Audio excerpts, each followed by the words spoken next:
யாரும் தெரியுதா? முதல்ல சிறப்பான அன்பான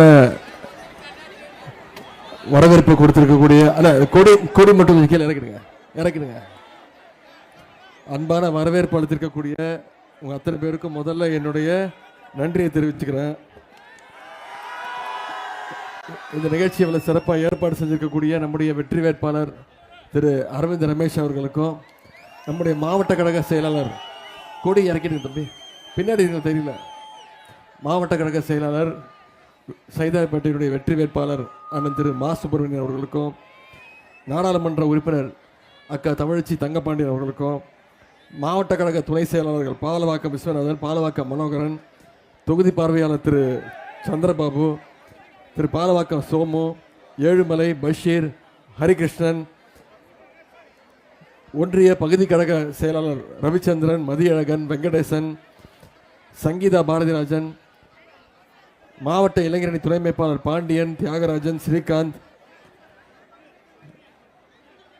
செம்மஞ்சேரி வட்ட செயலாளர் 200வது வட்ட செயலாளர் திரு நாகராஜ், முருகேசன், தனசேகரன், ரவி, அனீஷ், ஹரி, சங்கர், முருகன், ராஜேந்திரன், புஷ்பா, கவிதா, தேவேந்திரன், சேகர், முனுசாமி, அருண் பிரகாஷ், ஆடியராஜ், ராஜேஷ், ராமநாதன் உள்ளிட்ட அனைத்து நிர்வாகிகளுக்கும், இளைஞரணி உள்ளிட்ட அனைத்து சார்பணிகளைச் சேர்ந்த நிர்வாகிகளுக்கும், இங்கே வந்திருக்கக்கூடிய அனைத்து தாய்மார்களுக்கும், அக்காக்களுக்கும், அம்மாக்களுக்கும், பாட்டிகளுக்கும், சகோதரிகளுக்கும், அத்தனை பேருக்கும், நம்முடைய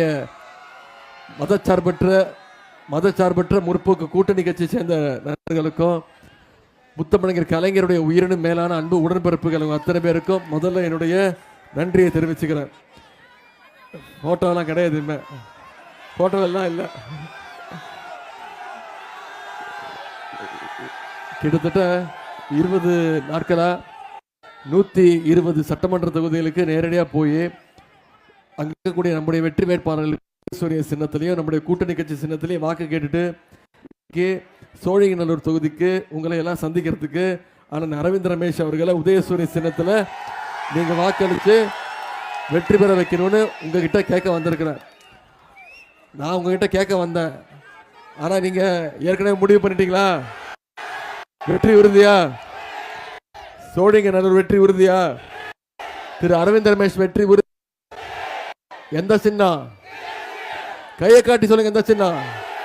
உதயசூரிய சின்னத்தில் போன முறை அண்ணன் அவர்களை கிட்டத்தட்ட 36,000 வாக்கு வித்தியாசத்தில் ஜெயிக்க வச்சோம். இந்த முறை நம்முடைய டார்கெட் குறைஞ்சது 1 லட்சமா? செஞ்சு காட்டிடுவீங்களா? சரி பாப்பா.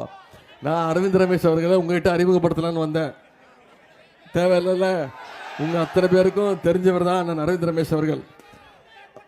இந்த தொகுதியுடைய ஒவ்வொரு தெருவையும், ஒவ்வொரு வீட்டையும், ஒவ்வொரு வாக்காளரையும் தெரிஞ்சு வச்சிருக்கக்கூடியவர் அண்ணன் அரவிந்த் ரமேஷ் அவர்கள். ஏதோ தேர்தல் மட்டும் உங்களை வந்து பார்க்கிறவர், மக்களை வந்து பார்க்கிறவர் கிடையாதவர். வருடம் முழுக்க உங்களோட பயணிக்கக்கூடியவர், உங்களுடைய சுக துக்க நிகழ்ச்சி அத்தனையிலும் பங்கேற்று உங்களுடைய குடும்பத்தில் ஒருத்தராக இருக்கக்கூடியவர். ஒவ்வொரு குடும்பத்திற்கும் உதவணும்னு கிட்டத்தட்ட 24 மணி நேரம் உழைக்கக்கூடியவர், களத்தில் நிற்கக்கூடியவர் அண்ணன் அரவிந்த் ரமேஷ் அவர்கள். என்கிட்டயா இருந்தாலும் தலைவர்கிட்டையும் உரிமையோடு பேசி இந்த தொகுதிக்கு, இந்த பகுதிக்கு என்னெல்லாம் வேணும், என்னெல்லாம் கோரிக்கை, அதெல்லாம் எப்படி நிவர்த்தி செய்யணும் அப்படிங்கிறத அந்த ட்ரிக்கு தெரிஞ்சவர் தான் அண்ணன் அரவிந்த் ரமேஷ் அவர்கள். என்ன அடிக்கடி இந்த பகுதிக்கு வர வச்சு இந்த பகுதியிலேயே பல்வேறு நிகழ்ச்சிகளில் இந்த கடைசி 1 வருஷத்தில் மட்டும் பல்வேறு நிகழ்ச்சிக்கு வருகை தந்திருக்கிறேன். எனவே அண்ணன் அரவிந்த் ரமேஷ் அவர்களை உதயசூரிய சின்னத்தில் வாக்களித்து மிகப்பெரிய வாக்கு வித்தியாசத்தை ஜெயிக்க வைக்க செய்வீங்களா? இந்த 5 வருஷம் இப்போ ஒரு உரிமையோடு கேட்குறேன்ல, மீண்டும் அரவிந்த் ரமேஷ் அவர்களுக்கு வாய்ப்பு கொடுங்க, மீண்டும் உதயசூரிய சின்னத்துக்கு வாக்களிங்கன்னு ஏன் உரிமையோடு கேட்குறோன்னா, இந்த பகுதிக்கு அவ்வளவு திட்டங்களை, அவ்வளவு வேலைகளை செஞ்சு கொடுத்துருக்குறோம். நம்முடைய முதலமைச்சர் செஞ்சு கொடுத்துருக்கிறாரு, உங்களுடைய சட்டமன்ற உறுப்பினர் செஞ்சு கொடுத்துருக்கிறார். என்னென்ன பண்ணியிருக்கிறோம்? உதாரணத்திற்கு சில விஷயங்களை மட்டும் எடுத்துக்காட்ட விரும்புகிறேன். 66 கோடி ரூபாய் மதிப்பீட்டில் பெரும்பாக்கத்தில் சப் அர்பன் ஹாஸ்பிட்டல், அரசு புறநகர் மருத்துவமனை யார் கொண்டு வந்தது? உங்களுடைய சட்டமன்ற உறுப்பினருடைய உழைப்பு. 165 கோடி ரூபாய் மதிப்பீட்டில் பெரும்பாக்கம், ஒட்டியம்பாக்கம், செம்மஞ்சேரி பகுதியில் மழைநீர் வடிகால் பணிகள் நடைபெற்றிருக்கிறதுனா அது யாருடைய முயற்சி? அண்ணன் அரவிந்த் ரமேஷோடைய முயற்சி. 58 கோடி ரூபாய் மதிப்பீட்டில் பள்ளிக்கரை அணை ஏரி பகுதியிலிருந்து சதுப்பு நில பகுதிக்கு இன்னைக்கு மழைநீர் கால்வாய் அமைக்கும் பணி நடைபெற்று வருகிறது. 1338 கோடி ரூபாய் மதிப்பீட்டில் இந்த தொகுதிக்கு உட்பட்ட மாநகராட்சி மண்டலங்களில் மழைநீர் வடிகால் பணிகள் இன்னைக்கு நடைபெற்று வருகிறது. அதே போல் இந்த 2 மண்டலங்களில் 1283 கோடி ரூபாய் மதிப்பீட்டில் பாதாள சாக்கடை திட்டம், குடிநீர் வழங்கல் பணிகள் இன்னைக்கு நடைபெற்று வருகிறது. திருவான்மியூர் முதல் உத்தண்டி வரைக்கும் இன்னைக்கு உயர்மட்ட பாலம் நம்முடைய திராவிட மாடல் அரசு கட்டி கொடுத்துருக்கு. Pallavaram, Thoraipakkam, radial road, OMR ECR இணைப்பு சாலையில், KKS சாலை, செம்மொழி சாலையில் இன்னைக்கு பெரும் மூடு மழை நீர் கால்வாய் பணி நடந்துட்டு இருக்கு. 44 கோடி ரூபாய் மதிப்பீட்டில் பள்ளிக்கரணை நாராயணபுரம் ஏரியிலிருந்து சதுப்பு நில பகுதிக்கு மழைநீர் கால்வாய் அமைக்கும் பணி, மெட்ரோ ட்ரெயின் பணிகள், இப்படி பல்வேறு பணிகளை நடத்தி கொடுத்துருக்கிறோம். கண்ணகி நகர், எழில்நகர், செம்மஞ்சேரி, பெரும்பாக்கம் ஆகிய இடங்களில் பூங்காக்கள், பார்க்கு, விளையாட்டு திடல், நூலகம், சமுதாய நலக்கூடம், சின்டெக்ஸ் டாக் உள்ளிட்ட பல்வேறு மேம்பாட்டு பணிகளை நம்முடைய சட்டமன்ற உறுப்பினர் உங்களுக்காக செஞ்சு கொடுத்திருக்கிறார். சோழிங்கநல்லூர், செம்மொழி சாலை, பெருங்குடி, துரைப்பாக்கம் பகுதிகளில் சுங்கச்சாவடிகள், டோல் பூத்து அகற்றப்பட்டிருக்கு. இவ்வளவும் செஞ்சு கொடுத்துட்டு மீண்டும் ஒரு வாய்ப்பு உங்ககிட்ட கேட்டு வந்திருக்கிறோம். செஞ்சு கொடுப்பீங்களா? தொகுதிக்கு இவ்வளவு திட்டங்கள் பண்ணியிருக்கிறோம். தமிழ்நாடு முழுக்க பல்வேறு திட்டங்களை, பல்வேறு வாக்குறுதிகளை நிறைவேற்றி கொடுத்திருக்கிறோம்.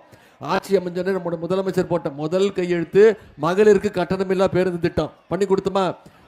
போன சட்டமன்ற தேர்தலில் நம்ம சொன்ன வாக்குறுதியை காப்பாற்றிருக்கிறோம். இன்னைக்கு மகளிர் ஒவ்வொருத்தரும் மாதம் 900 ரூபா வரைக்கும் சேமிச்சிருக்காங்க. இப்படி பல்வேறு திட்டங்கள். அரசு பள்ளியில் குழந்தைங்களுக்கு காலை உணவு திட்டம், அரசு பள்ளியில் படிச்சுட்டு காலேஜ் படிக்க போனால் அவங்களுக்கு கல்வி ஊக்கத்தொகை மாதம் 1000 ரூபா. இப்போ சமீபத்தில் 3 மாதங்களுக்கு முன்பு 10 லட்சம் கல்லூரி மாணவ மாணவிகளுக்கு இலவச லேப்டாப் திட்டத்தை அறிவித்து ஒரே மாதத்தில் நம்முடைய முதலமைச்சர் அவர்கள் கொடுத்துருக்குறாங்க. இப்படி பல்வேறு திட்டங்களை நிறைவேற்றிருக்கிறோம். எல்லாத்த விட முக்கியமாக மகளிர் உரிமை தொகை இன்னைக்கு மாதம் 1000 ரூபா உரிமை தொகையா 1,31,00,000 மகளிருக்கு நம்முடைய முதலமைச்சர் அவர்கள் கொடுத்துட்டு இருக்கிறாங்க. அந்த திட்டத்தை நிப்பாட்டுறதுக்கு அதிமுகவும் பாஜகவும் முயற்சி பண்ணாங்க. நம்முடைய தலைவர் என்ன பண்ணாரு? பிப்ரவரி மாதம், மார்ச் மாதம், ஏப்ரல் மாதம் 3 மாதத்துக்கு சேர்த்து 1000, கோடை கால 2000ன்னு 5000 ரூபா நம்முடைய முதலமைச்சர் கொடுத்தாங்க. முதலமைச்சர் காலையில் 6 மணிக்கு பேங்க்ல பணம் போட்டாரு. மகளிர்லாம் 9 மணிக்கு போய் பணத்தை எடுத்துட்டாங்க. ஏன் அவ்வளோ ஷார்ப்பு? மோடி அரசு பேங்க்ல மினிமம் பேலன்ஸ் இல்லைன்னு சொல்லி உரிமை தொகையை எடுத்துட போறாங்கன்னு மகளிர் அவ்வளோ ஷார்ப்பாக போய் பணத்தை எடுத்தாங்க. அதே மாதிரி வர்ற 23ஆம் தேதி வாக்குச்சாவடிக்கு போய் வாக்கு பெட்டியில் முதல் பேர் அந்த நரவேந்திர ரமேஷ் அவர்கள் பேர், அது பக்கத்தில் உதயசூரிய சின்னம், அதில் வாக்களித்து மிகப்பெரிய வாக்கு வித்தியாசத்தில் ஜெயிக்க வைக்கணும். எப்படி வாக்கு பெட்டியில் முதல் இடமோ அதே மாதிரி 4ஆம் தேதி வாக்கு எண்ணிக்கையின் போது முதல் இடத்துல அந்த நரவேந்திர ரமேஷ் பேர் இருக்கணும். சில வாக்குறுதிகளை நம்முடைய முதலமைச்சர் கொடுத்திருக்கிறாரு, அதையும் ஞாபகப்படுத்த விரும்புகிறேன். மகளிர் உரிமை தொகை ஆட்சி அமைஞ்ச உடனே 1000 ரூபாய் இல்லை, அது 2000 உயர்த்தி தரேன்னு முதலமைச்சர் வாக்குறுதி கொடுத்திருக்கிறார். முதலமைச்சர் காலை உணவு திட்டம் 8ஆம் வகுப்பு வரைக்கும் விரிவுபடுத்தப்படும் சொல்லியிருக்காரு. கல்வி ஊக்கத்தொகை 1000 ரூபாய் இல்லை, 1500 உயர்த்தப்படும் வாக்குறுதி கொடுத்துருக்கிறோம். அதே மாதிரி எல்லாத்துக்கும் தெரிஞ்ச திட்டம் இல்லத்தரசி திட்டம் ஆட்சி அமைஞ்சோடனே அனைத்து மகளுடைய கைகள்லையும் முதலமைச்சர் அவர்கள் 8000 ரூபாய் முதலமைச்சர் உங்க பொறுப்பிலே ஒப்படைச்சிருக்காரு. வீட்டுக்கு என்ன மின்சாதன பொருட்கள் தேவைங்கிறத மகளிர் வாங்கிக்கலான்னு முதலமைச்சர் உத்தரவு போட்டிருக்கிறாங்க. அடுத்த 5 வருஷத்துல கல்லூரி மாணவ மாணவிகளுக்கும் இலவச லேப்டாப் கொடுக்கப்படும் வாக்குறுதி கொடுத்திருக்கிறோம். இந்த வாக்குறுதி எல்லாம் நிறைவேற்றணும்னா வர்ற சட்டமன்ற தேர்தலில் நம்முடைய தலைவர் தான் ஆட்சி அமைக்க போவது உறுதி. மீண்டும் திமுக ஆட்சி அமைக்க போவது உறுதி. மீண்டும் நம்முடைய தலைவர் தான் முதலமைச்சர் வரப்போவது உறுதி. அதற்கு மேலும் வலு சேர்க்கிற விதமாக அண்ணன் அரவிந்த் ரமேஷ் அவர்களுக்கு வாக்களித்து இந்த முறை சட்டமன்ற தேர்தலுக்கு சட்டமன்ற நீங்க அனுப்ப செய்வீங்களா? இன்னைக்கு தேதி 23ஆம் தேதி தேர்தல். இன்னும் 2 நாட்கள் நம்ம பிரச்சாரம் பண்ணலாம், மைக் வச்சே பிரச்சாரம் பண்ணலாம். நீங்க அத்தனை பேரும் உதயசூரிய சின்னத்தில் வாக்களிக்கணும்னு முடிவு பண்ணிட்டீங்களா?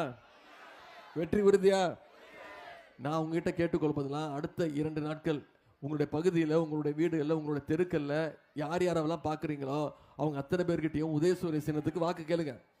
கடந்த 5 வருஷம் என்னென்ன திட்டங்கள் நம்முடைய தலைவர் செஞ்சிருக்கிறாரு, மீண்டும் ஆட்சிக்கு வந்தால் என்னென்ன செய்வோன்னு வாக்குறுதி கொடுத்துருக்கிறாரு.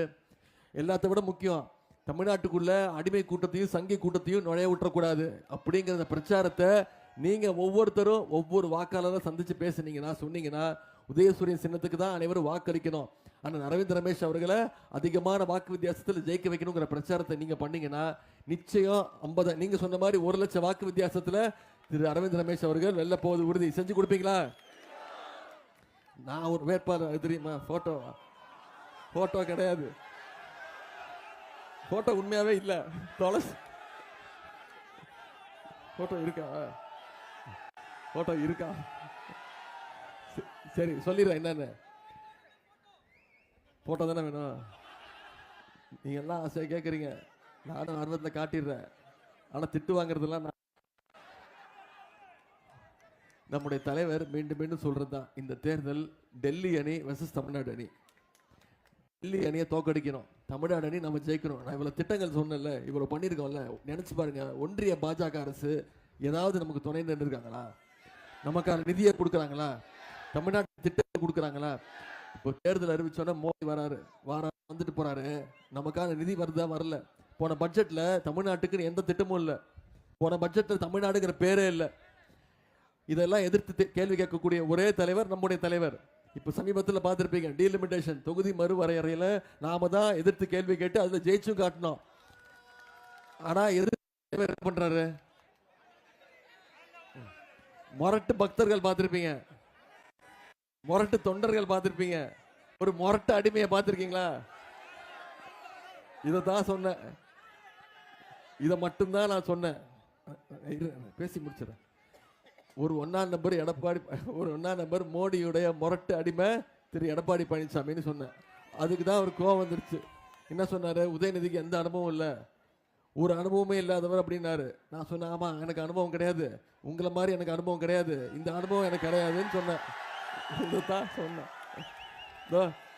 இந்த அனுபவம் பதவிக்காக பொறுப்புக்காக போய் யார் காலையும் விழுற அனுபவம் எனக்கு கிடையாது. சங்கி கூட்டத்துக்கிட்ட பயந்து நடுங்கிற அனுபவம் எனக்கு கிடையாது அப்படின்னு. இந்த போட்டோ நீயே வச்சுக்கோ, எனக்கு இந்த போட்டோக்கு எனக்கு சம்பந்தம் இல்லைம்மா. இந்த போட்டோ வேர்ல்டு ஃபேமஸ் ஆயிடுச்சு, எங்க போனாலும் போட்டோ போட்டோ போட்டோன்னு. இது ஒரு கேவலமான போட்டோ.